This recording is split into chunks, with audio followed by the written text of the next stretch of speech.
Today's webinar is one of our Ideas from the Field webinars, and it's about Foursquare writing. As I said, Alice is going to introduce us to Foursquare writing, and she's going to walk us through the process and actually have us doing it ourselves. So go ahead and grab a piece of paper or two and a pencil to write with.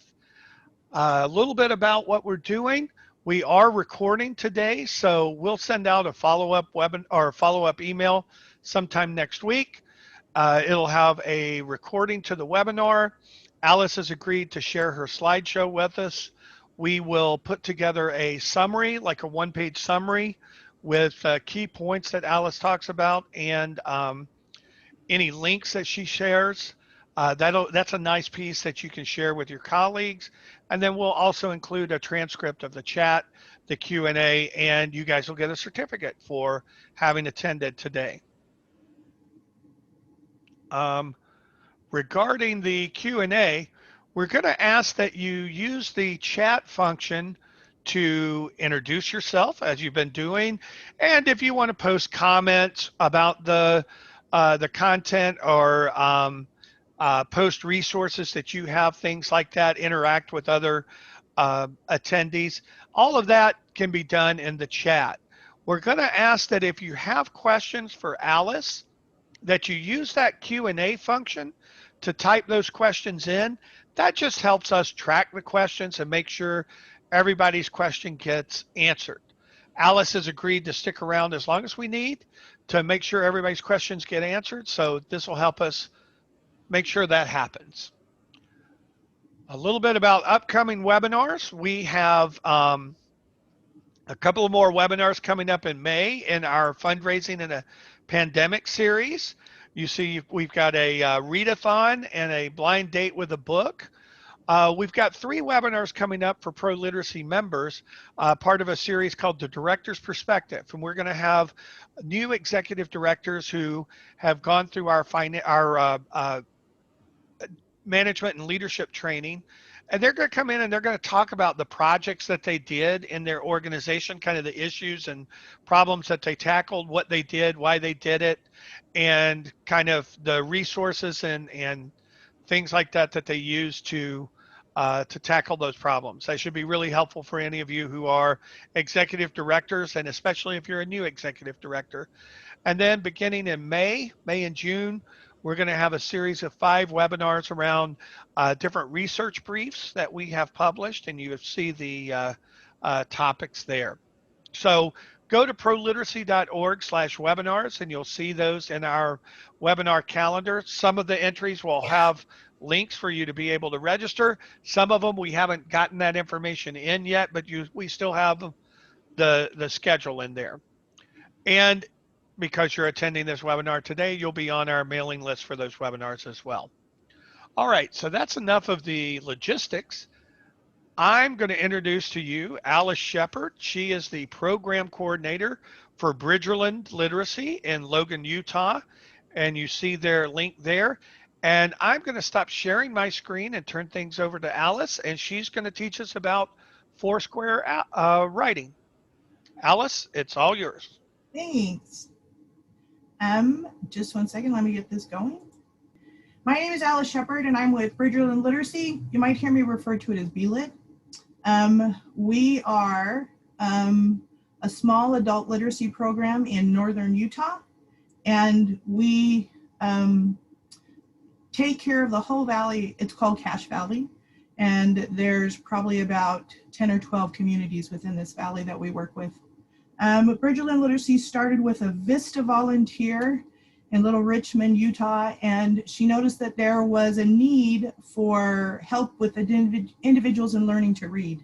So she started it. We've been going about 34 years. And about 2 years ago, we joined with Utah State University here in the Valley with the Center for Persons with Disabilities. And they've been a great asset to us, and they have incredible individuals there who work on projects around the country and have just been really helpful to us. We're going to talk about Foursquare writing today, and it was done by Judith S. and Evan J. Gould. And I wrote to the publishing company and asked for permission to share this because I found it to be too valuable to not share with people. Um, when I was a freshman in college, I had a professor in a communications class who told us that we were going to have to speak 8 times during the semester in the class, and that we were to do it a certain way. He had a way that he wanted us to do it, the way that our talks were to be laid out. We weren't to read them word for word. We weren't to look down at the podium the whole time, and that we would all be graded on this. Now, I'm kind of a shy person, and so that one was a little frightening for me. But what I didn't realize at that time is this process that he gave us on how to prepare a talk and then present it would be a tool that I would use the rest of my life, and that it would become pretty valuable to me. I can now talk anywhere, anytime about anything, and in about 5 minutes, write up the main basics for a talk because of that tool that he gave me. Foursquare writing is that kind of a tool. So let's get started here.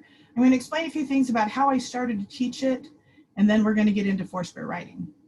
So Foursquare writing is a method that can be used for students from first grade to adults. It's simple, it's a graphic organizer. It'll help your students learn how to take their topic, break it down, write an essay. What's the biggest struggle that your students have when writing? You can go ahead and put it in the chat so that others can see. My students struggled with being able to even know how to break their topic down, to write about it, to write good, complex sentences, to create good paragraphs, and to have it wind up really well at the end. They really struggled with that. I was teaching sophomores at the time in high school in special education in English and in math. And so I started, my first year I was teaching them, I started using the sentence refinement program, but with rewards writing. And I then, over the summer, realized that there were pieces that were missing that I really needed to teach these students. So I went looking, and a friend of mine who'd retired had given me a bunch of books. Now, she taught elementary school special ed, and I came across Foursquare writing. And when I looked at it, I realized it was a way to help my students understand how to put these pieces together because they just didn't have the skills. So I paired it with this rewards writing because they needed help on writing their sentences. So the sentence refining program does, the first part is it asks you to sharpen your word choices. In this first paragraph on the word choices and polishing, the student used nice 3 times in 4 sentences. And so they show them how to replace those words with better adjectives. And then in the second part, they have them polishing their sentences. They have very simple sentences and they show them how to combine them, how to add conjunctions. And there's 4, I only showed you the first page here, there's 4, and those 4 sentences could then create a paragraph. This is the help book that, the help book that goes with it. And it shows you the different words that they can work that ties into each of those lessons. Here's great, great, or greatest. And it shows that great has 3 different ways it can be used. It can be used as, that it can mean important, it can mean excellent, and it can mean large. And each one of these columns shows which of those descriptive adjectives work to describe that. So my students would do a rewards lesson, and then we would read a passage, and then they would do a Foursquare on that passage so that they could improve their writing skills. So we're going to start our Foursquare now. So the first thing that I did is I helped my students understand relationships. Sometimes they don't. I have had ESL students, and they needed to understand that when we were talking about vehicles, we weren't just talking about cars or trucks or maybe buses. We were talking about all things. It could be a bicycle, could be a balloon, or if you're talking about family, is it just mom and dad and the kids, or is it grandma and grandpa and the aunts and uncles and the cousins? My children grew up away from most family. We had to travel to see our families. So for them, cousins became friends and friends' children's. And so that's how we talked about it, was helping them understand those dynamics and those relationships. So now that you've kind of explained those things or helped them understand about their topic, let's do some. So this is what the Foursquare graphic looks like. What I want you to do is I want you to take your paper and hold it portrait style and fold it in half, because we're going to do a couple of these. Once you've got it folded in half, put a rectangle right in the middle, and don't make it too big. after you've made your rectangle, take a line on each side of that rectangle and draw it to the edge of the paper.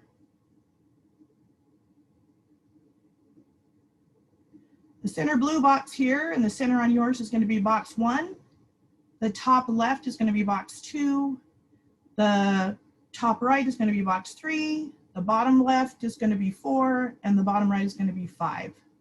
And I do that because I'll call out the boxes to the kids or to my students and say, okay, I want you to write a paragraph from that box. Okay? So here we go. So I'm going to give you the topic of snacks. What kind of snacks are there? Give you about 10-15 seconds to think about that. Now you can either copy mine or you can do your own. So you're going to brainstorm 3 supporting ideas and write a concluding sentence. So in box 1 is my topic, snacks, and I'm asking what kind are there.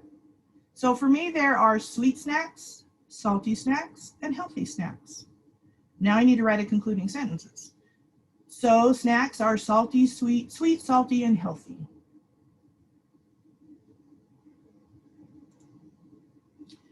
Your turn. So draw yourself a new 4 square at the bottom half of your page. And in the center box, I want you to write games. And my question is, what type of games are there?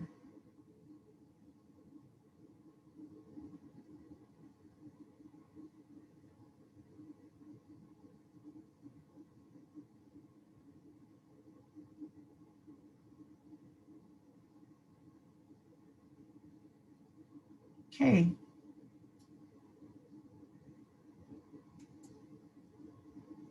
After you've got your students to write in those subtopics, you ask them to prove it. So do their reasons or their examples or their explanations in each of these boxes, do they support their main idea in the center box in the wrap-up sentence? So here's an example. Basketball is a great sport. It's exciting to watch, it's fun to play, mega cool players. It's thrilling and entertaining. Now the truth is number D actually fits under number 1, so it really would work to support that idea.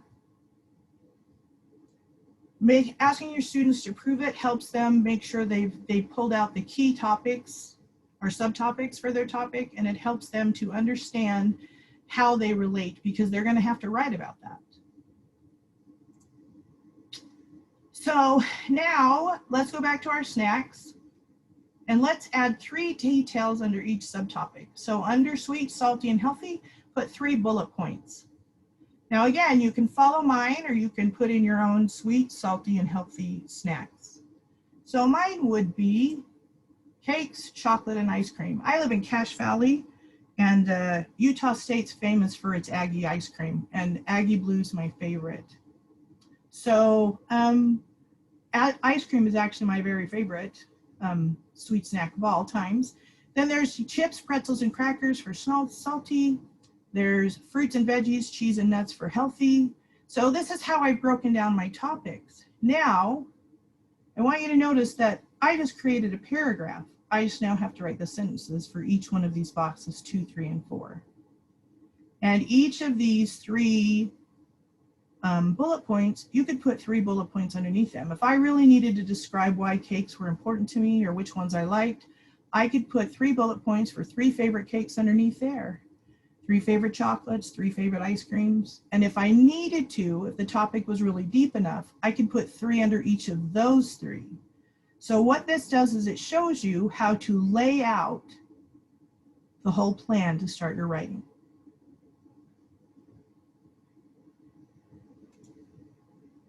Here's a prompt. If you're given the prompt, what's your favorite meal? Mine would be my graham spaghetti and meatballs is my favorite meal. And I've already put in my subtopics. It's easy to cook, fun to eat, and it's delicious. And my wrap-up sentence, my favorite meal is graham spaghetti and meatballs because it's easy to cook, fun to eat, and delicious. So let's go to a more, let's just make this the generic one. So my favorite meal is spaghetti and meatballs. And now I've got to put in 3 supporting details. Now at the top of my slide, I have 4 square plus 3. every time I taught this on the board, I would put that up there. So it's kind of a, oh, it's a sentence, or it would give my kids an idea of what I was going to teach. And when I'm teaching individual students, I'll write it at the top of their paper. I'll do the 4 square plus 3. And then whenever we add more to that, I'll put those additional formula pieces up there. So let's fill in some of these. So it's easy to cook. You just boil water and add the noodles.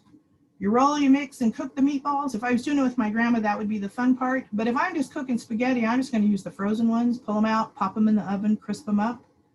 Mix the sauce ingredients. Again, if I was cooking with Graham, but if I'm just going to be making spaghetti, I just use the bottle. It's fun to eat, spinning the noodles, slurping the sauce, wiping the plate with my garlic bread. It's delicious, the fresh green salad, the noodles, the meatballs, the tangy taste of the sauce, the crispy garlic bread, all of those things, right? Now, I could go ahead and fill in, turn each of these things into a sentence.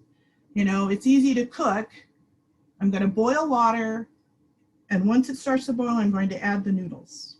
You know, now each box is a paragraph. When you build that paragraph, you might need to put in a filler sentence in between these 3 that you've got here, but you've got room to do that. This just gives you the breakdown of how you're going to describe that it's easy to cook. And you're just going to put in the extra filler pieces as you need it. And then when you edit, you can go back and make those pieces work better together, okay? The next part that we're going to add is we have to add connecting words because you want your paragraphs to smoothly transition from one to the next. So this is called connecting words, and it's going to be a C in the formula. So the formula will become 4 squared plus 3 plus C. So one reason, and you might say first, for example, one example. For the second, you might say second or next, another reason, for example, last, finally, in conclusion, in summary. And you're going to use these to help transfer from one paragraph to the next, so that this is a smooth transition and an easy to read essay. So here we are, 4 squared plus 3 plus C, using connecting words to transition. I always have my students write their connecting words once they've decided on them in the top of the box, because then they're ready to go. So here we go. First, it's easy to cook. Next, it's fun to eat. And finally, it's delicious.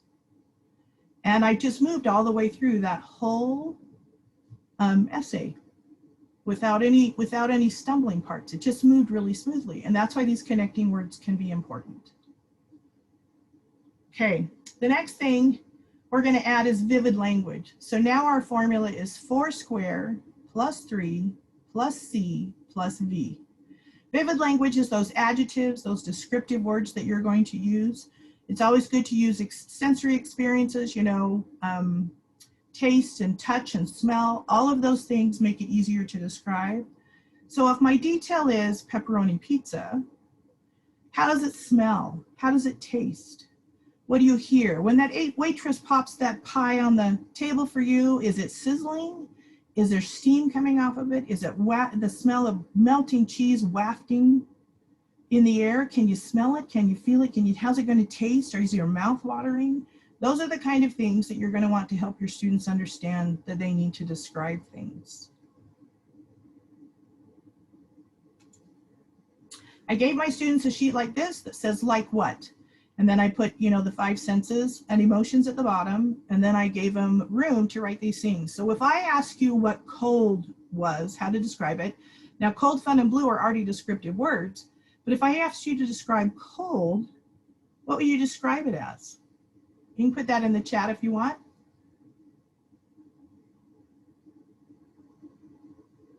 I would describe cold as, could be white because of snow and ice. Could be crisp. Todd and I were just talking a few minutes ago. I live in northern Utah, and it gets really snowy here where I live, but it's not anything compared to the snow I faced when I lived in Michigan. The snow in Michigan is bone chilling because the humidity is just really cold. So I might use bone chilling when I talk about cold. I might use that it's biting when the crisp wind blows across my face. What about fun? You could always use onomatopoeia, wee. How about it's fast, it's swift, like the swings flying through the air and the whoosh of the air?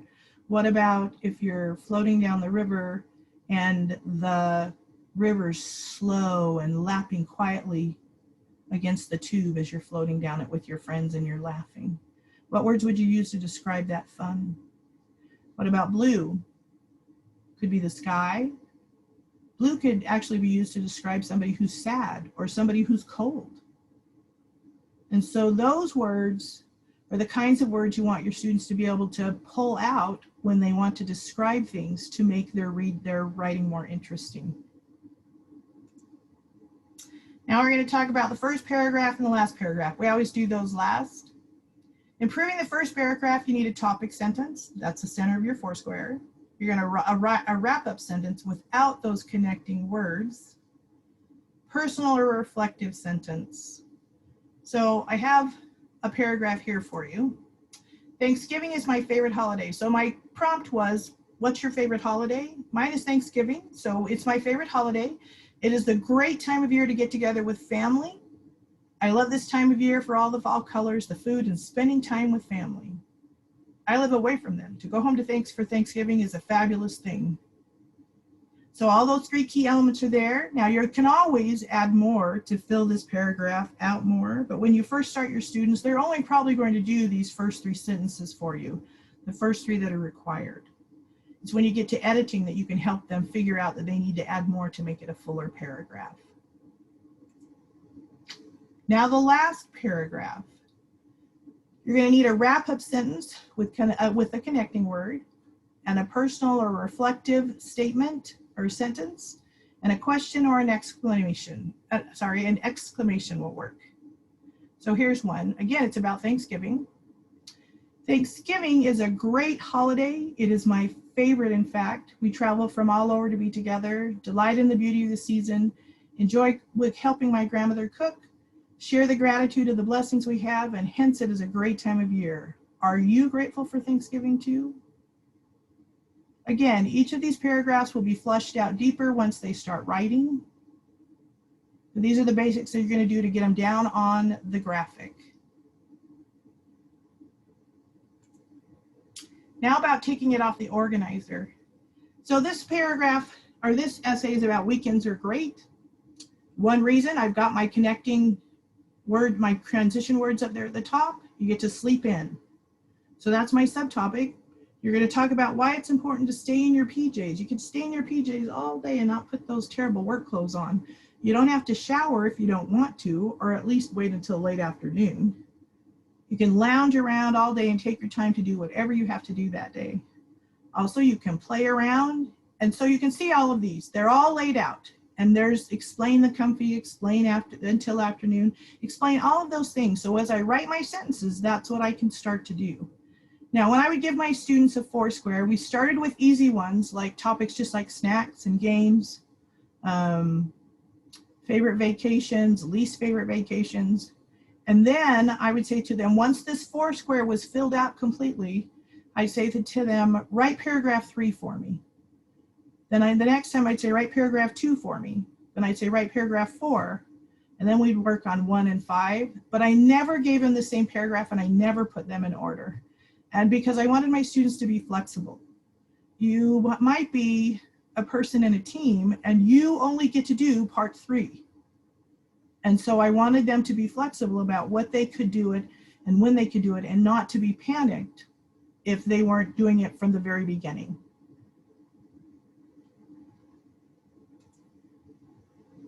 Foursquare writing can be used in other areas. For writing alone, it can be expository, narrative, descriptive, persuasive, and argumentative. And I'll talk about that counter argument box in just a minute. You can use it for math and statistics. You can use it for science papers and projects. You can use it for language arts, book reports, essays, papers, history projects, papers and essays, testing, emails, and design projects. Now I'll tell you about that. I had a student come back from end of level testing, and I'd asked all my students every time they came back, how's your testing going? Are you panicking? Are you being calm? Are you working your way through it? Are you just rushing? You know? And one of my students raised his hand and he said, I was really struggling and not doing very well. And then I looked at it and realized I could foursquare shepherd. And I did a foursquare and now I'm doing good. So he had used the Foursquare to organize himself as he worked through his end of level testing. For emails, I had an email I needed to write to the mayor of Logan. Logan was building a new library, and I really wanted Bridgerland Literacy to be able to have tutors in the library. And there was a lot to say about how we could be beneficial to the library and to the community. And I was just really struggling with trying to put it together. So one night I was laying in bed and I was worrying it. And all of a sudden the thought came, Foursquare it. And I thought, okay. So the next morning I went into work and I drew up a Foursquare and I put down all my reasons and all my details why it would be really valuable to have us in the library. And within less than an hour, I had the email sent, and I'd been worrying about it for a week. For design projects, last year after we joined with the university, there were some other ideas that we'd talked about developing, but I just couldn't figure out all my details for it. So I sat down, drew a Foursquare, started filling out and trying to figure out what key pieces I needed to worry about when I design new projects and new programs that Bridgerland Literacy would do. And pretty soon it was just really easy with the Foursquare. Then after that, once I came up with those key subtopics, I didn't really need a Foursquare anymore. I could draw up a large poster board size plat, and then I could just draw out each one because I knew what those key pieces were because of the design projects. So here's counter argument. A lot of my students, and when they face testing, they have to do an argumentative essay. And Foursquare doesn't really provide for that. So I taught my students to add this extra counter box in the middle between paragraphs 4 and paragraph 5, where they could do it. Now they don't actually have to draw it on their Foursquare. They could put it on a Post-it. They could put it on a index card with a piece of tape so they could flip it out of the way to see all their other key components. But they need that counter argument for it to be a solid argumentative essay. And most individuals, most of the testing essays that you're going to find out there on any of the tests, professional and otherwise, they're looking for an argumentative. They want you to pick a side and be able to support what your argument is. So I just added this in for my kids, and it worked well for them. This is what math looks like. You can put the question or the equation in the middle. They can do, first thing they've got to do is figure out the process they need to do, which is the way that the kids are being taught math today, is they're actually looking at the process instead of just learning how to do a problem. Then the information needed out of that question or equation, and then they can compute it, and then their solution. This would be science. This is just about writing a paper, but what if they did their science projects out here on volcanoes? What's important about volcanoes and what do they need to do to build one? And they could lay that out for that project right away, and then it would help them work their way through that process of doing it. Foursquare organizers, your students can plan to write. They can put the topic down, they can put their supporting details in, they learn to use connecting language to make a smooth transition between paragraphs. They use vivid descriptive language to bring the reader in and help move their paragraphs forward. And they're finishing with good, solid, concluding paragraphs. I found this program to be incredibly valuable for my students. It gave them a way to think it through and to lay it out. When my youngest son was a 4th grader, he came home with a tree map from class and was supposed to write a couple of paragraphs. Well, he was diddling around and diddling around and diddling around, and I thought, oh my gosh, you're killing me, kid, just get the paragraphs written. And so I finally said to him, Sam, just get it done. And he looked at me and he said, I don't know how. And my youngest daughter was a senior at the time, and she was sitting on the couch doing her homework, and she said, you know, Mom, nobody ever teaches you how to write a paragraph. Nobody does that. They tell you they want 3 to 5 sentences, maybe 8 at the most, but they don't tell you how to put a paragraph together. So when Sam said this to me, I said, go get a piece of paper out of the printer. We sat down and we drew him a Foursquare. He determined which were the most important topics he wanted to talk about, and then we put the details underneath it. He then could write his paragraphs. He could write his sentences. He knew what to do then. And it made it so much easier for him. It made it easier for my 10th graders, and it's easier for my adult students now. When I teach the literacy part, I layer my programs together. I put the rewards writing with Challenger, the rewards multisyllabic program teaches them how to use vowel combinations and long vowels, which seems to be the biggest struggle for readers learning. And then the Challenger program puts it into action. So I put the two together. This, I use the rewards writing, and I believe you could use any writing program and put it with Foursquare, because the Foursquare just helps them put the writing pieces together to actually write their essays. I found it very valuable. I've loved it. I teach it wherever I go because I think that it's one of those toolbox skills, like the skills that my college professor taught me as a freshman, and that it becomes very valuable in their toolbox for them being able to process and do things. Reading and writing works together, and they're very powerful together if you can do both of them. Okay, I'm done. Any questions? If you have any questions for me or you need help with anything, this is my information.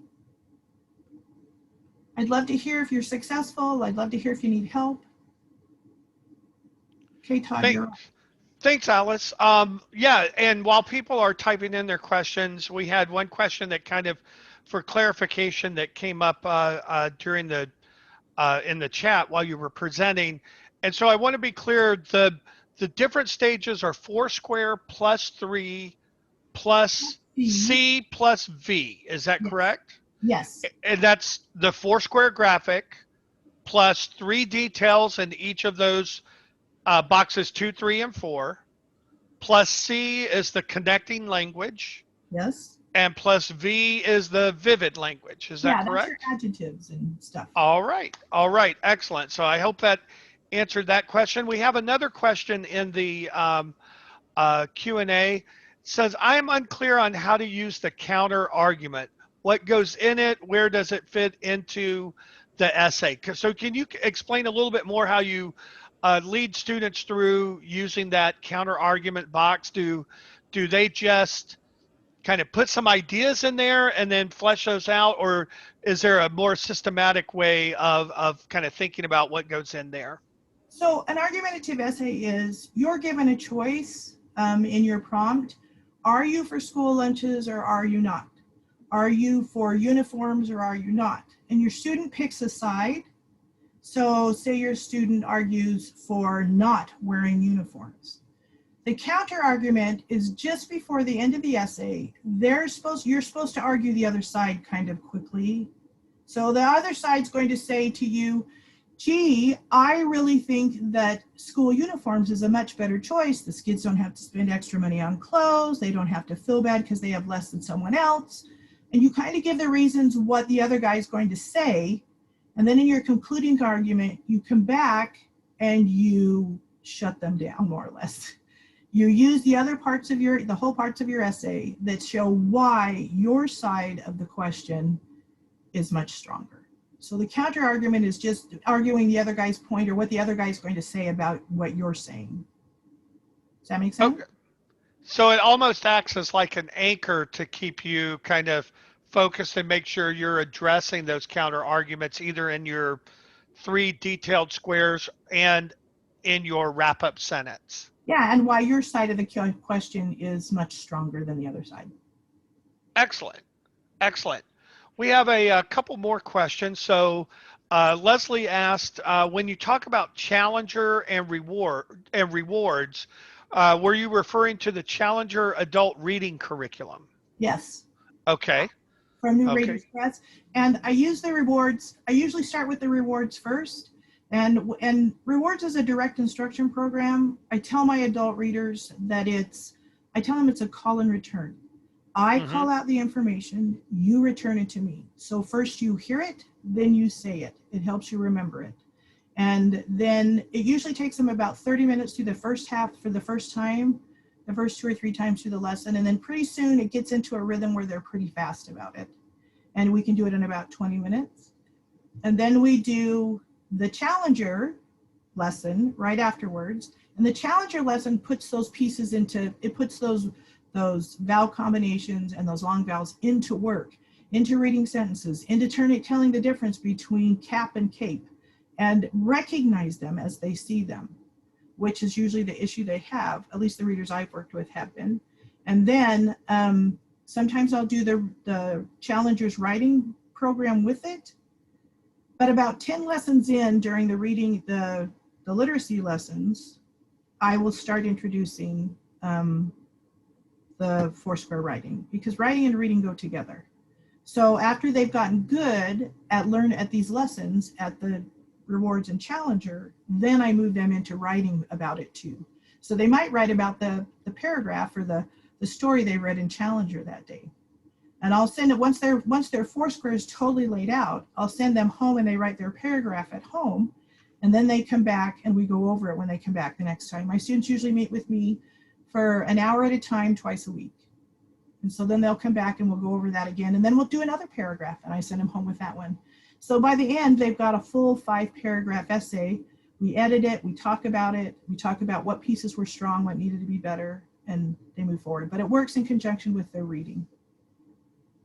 Excellent. And I put links to the Challenger reading series and the reward series in the chat. And so when we send out the follow-up email, they'll be included in the chat transcript. So you'll have access to those. So we've got a few more questions. Deborah asked, do you have a suggested reading program that you use with the Foursquare writing method for adult students? Or is it, I'm going to add this part, or is it generic enough to use with kind of a lot of different reading programs? And is there one that you find that it works better with? I think that you can use it with anything. I used it with the specific ones that I had available to me. I really love Read Naturally, and I used it at an elementary level, but my district had it, but they weren't going to give it to me at a high school level. So I ended up using the 6-Minute Solutions books, and it has a bunch of reading passages in it. I used it to test progress monitoring for reading and to see how well my students were doing. And I used it, I would give them a passage for the day after we'd done the rewards writing. I would give them a passage. We would read it 3 times for 1-minute timings, and they were to mark where they got, start at the top again each time, start it again and read through and mark where they got. And then they would put it on a chart so they could see if they were progressing. And after each read, I asked them a comprehension question from the reading. And then after we'd done that, I would then, after they got really good at Foursquare, I didn't do this until they were really good at Foursquare writing. And then I would say to them, okay, turn the passage over and let's Foursquare it. And then they would have to start writing from there. So first they would just do the Foursquare, and then I would start saying to them, okay, now do paragraph 3. Okay, do paragraph 6 or 4. Do paragraph 3 and 2 together. And so that they would, they would mix it up to be flexible. But I believe that you could do it with Challenger. I've done it with Challenger. You could do it with, if you're reading a book with your student, you could say, okay, we're gonna Foursquare chapter 3. And so I just did, when my students first started, they would do just they would do like snacks, and they would do games, and they would do things like that until they got good at the Foursquare plus 3. And then we would start working with the Foursquare plus 3 plus C. And then the Foursquare plus 3 plus C plus V. And I would just work them along. And then once they got really good at being able to fill out their Foursquare completely, that's when I started using passages to help them do that. Does that answer your question? I think so. I think that was a really good answer. So we have a question from Gladys in the chat that says, how long does the whole writing process take? So like if you're using the Foursquare method to have your students write an essay, about how long does that process take for them? When I was doing it in high school, I would take a whole week. They would start it on Monday and start with 1 or 2 paragraphs then, and then they would work it through the week. And then by Thursday, they could start editing with a teammate or with a partner. But with my adult students, I usually teach them Foursquare. I usually teach Foursquare plus 3, and then we start the next time I add the connecting language and and the vivid language. Mm-hmm. And after that, I have them start writing. We Okay. practice it. We practice it again and again. Like we might do 3 4 squares in one day. They might do snacks. They might do, favorite games. They might do holidays. And I do that. I do it several times so they're sure of how the pattern works before I move them into actually writing full essays. Mm-hmm. And I suspect, like most things, you take longer when you are leading the class through doing a Foursquare than a student might take on an actual like GED essay or something like that. They can do the Foursquare out pretty quickly, but you're going to have a lot of discussion and see what each of the students put in their different squares and commentary and things like that, correct? Yeah, when I teach them, when they actually get down to it, like using it in testing, all they actually need to do once they get into testing is they just need to draw that Foursquare and do the Foursquare plus 3. From then on, it gets really smooth and easy for them. If they have done enough Foursquares, they just need to look at the Foursquare and figure out what those main areas are, and then they can start developing from there. It becomes really quick after that. Yeah, yeah. And then here we have a really good question. I understand how you organize the paragraphs to compose an entire essay. Can you use the Foursquare for smaller units, such as use a Foursquare to develop an individual paragraph? How would you teach students to organize a single paragraph in the same kind of way, but can you elaborate on that? Well, when you first start, you'll do snacks, and then you say to them, what kind of snacks are there? They come up with sweet, salty, and healthy. And then you show them that they've just written a sentence.